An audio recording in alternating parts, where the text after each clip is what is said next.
আমাদের গ্রামের এক ব্যক্তি প্রকাশ্যে শিরক করতেন এবং শিরক প্রচার করতেন। তিনি কিছুদিন আগে মারা গেছেন। তার জানাজা পড়া নিয়ে সবার মধ্যে প্রশ্ন উঠেছে, শিরকারী ব্যক্তির জানাজা পড়ার বিধান কি?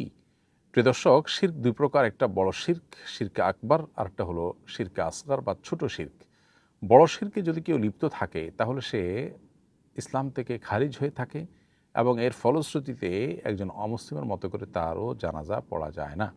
আর যদি ছোট শিরকে লিপ্ত হয় তাহলে সেক্ষেত্রে তার জানাজা পড়তে হবে, মুসলমানরা তার জানাজা পড়বেন এবং সে এর ফলে মুশরিক হয়ে যায় না, ইসলামের গণ্ডিতে খারিজ হয়ে যায় না।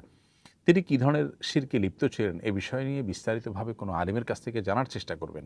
আপনি যদি এ সম্পর্কে বিস্তারিত ধারণা পেতে চান 2-3-4 পৃষ্ঠার আর্টিকেলের মাধ্যমে, তাহলে সেক্ষেত্রে মৌলিক আউটলাইন পেতে হলে আমাদের ইমানের অপরিহার্য পাঠ বইটি পড়তে পারেন।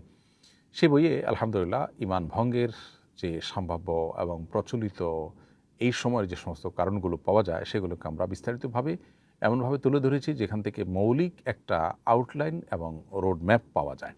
তো সেটা আপনি পড়ে দেখতে পারেন। এর বাইরে শিরকটা কোন পর্যায়ে, এর ফলে তাকে ইসলাম থেকে খারিজ হয়ে গেছে বলা যায় কি না, এ বিষয়গুলো আমাদের সর্বস্তরের সাধারণ মানুষ যেনতেনভাবে সিদ্ধান্ত নেওয়ার মতো বিষয় নয়। বিচক্ষণ বিদগ্ধ আলেম মুফতিগণ সেটার উপরে আলোচনা পর্যালোচনা করে তারপরে সিদ্ধান্ত গ্রহণ করবেন। কারণ একটা মানুষকে আসলে ইসলাম থেকে খারিজ হয়ে গেছেন এই বলাটা অনেক বড় কথা। এটা সচরাচর যদি ইসলামী শরিয়া বা ইসলামী রাষ্ট্র কায়েম থাকে তাহলে সেক্ষেত্রে কোনো ব্যক্তি আসলে এককভাবে বলার জিনিসও না, এটা ঘোষণার জিনিস, বোর্ড বসে যেটা রীতিমতো ঘোষণা দেওয়ার মতো বিষয়।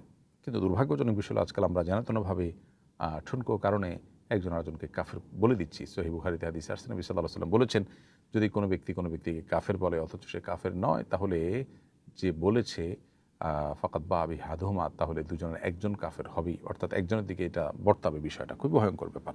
তো এই জন্য ব্যাপারে আমাদের সতর্ক থাকা দরকার।